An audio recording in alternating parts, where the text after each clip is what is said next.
Ćao svima! Dobra vest je da ne morate znati sve detalje iz knjige pravila da biste uživali u regatnom jedrenju. Tema današnje lekcije su osnovna pravila i situacije. Strana sa koje vetar dolazi zove se privetrina. Suprotna strana je zavetrina. Plavoj jedrilici vetar dolazi sa levog boka, zato je leva strana privetrinska, a desna zavetrinska.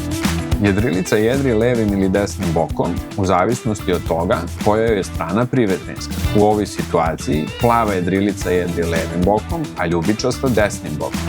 Ako su dve jedrilice na suprotnim bokovima, odnosno sa jedrima na različitim stranama, jedrilica po desnom boku ima prednost nad jedrilicom po levom. Ako su dve jedrilice na istom boku i u preklapanju, zavetrinska jedrilica ima prednost nad privetrinskom. Ako su dve jedrilice na istom boku, jedrilica slobodna po krmi mora zaobići jedrilicu slobodnu po pramcu.